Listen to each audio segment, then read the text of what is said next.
vous avez le projet de rénover toute votre pièce au complet, bien, commencez juste par une action, puis après, regardez le reste. Parce que quand vous regardez trop gros, ça bloque toute la motivation de votre corps. Quand c'est trop grand, c'est un grand stress, une grande charge, mais si vous commencez juste par un pas, ça va être parfait. Donc, dites-vous, c'est quoi le premier pas que je peux faire aujourd'hui pour commencer mon projet? Et là, vous allez avoir instinctivement quelque chose qui va arriver. Faites-le. La deuxième suggestion que je vous propose, c'est de faire des projets qui sont alignés avec qui vous êtes.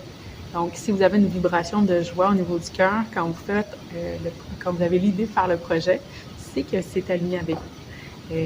Donc, si on fait un projet qui est aligné avec soi, c'est sûr que ça va être motivant. Donc, essayez de toujours penser à la question, est-ce que ce projet-là me donnerait de l'énergie ou m'en enlèverait? Et à long terme, je parle. Donc, c'est sûr que des fois, on peut faire des projets, ça enlève de l'énergie de le faire, c'est normal. Mais pensez après. Est-ce que ce projet-là, après, va me donner de l'énergie ou pas? Et le troisième conseil que je vais vous donner, c'est de créer de la dopamine pendant que vous faites vos projets. Donc, comment on crée de la dopamine? On met de la musique.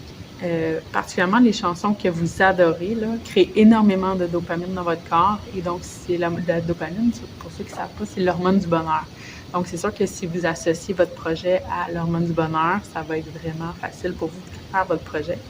Et vous pouvez faire aussi des jeux pendant que vous faites votre projet. Donc, c'est-à-dire, moi, ce que je fais régulièrement, je vais marquer sur un papier de 2 à 12, donc en haut 2, 3, en bas 4, 5, 6, 7, jusqu'à 12. Et je vais énumérer toutes mes actions que je dois faire pour créer mon projet. Et ensuite, je vais brasser 2 dés et je les lance. Et le chiffre qui apparaît, c'est le chiffre de l'action que je dois faire maintenant. Ici, là, pas dans 4 heures, maintenant. Parce que plus on agit rapidement, plus on autorise notre corps à faire l'action là. Si vous attendez trop longtemps, vous avez le temps de rénumérer que ça va être long, puis ça va être ci, puis ça va être ça. Puis là, c'est là que ça ne fonctionne pas. Donc, soyez dans l'action. Moi, je vous dis, les 3 solutions que je vous donne sont excellentes parce que je les fais très souvent et c'est comme ça que je suis passée de procrastineuse à une femme dans l'action en tout temps. Bonne journée à tout le monde. Bye bye.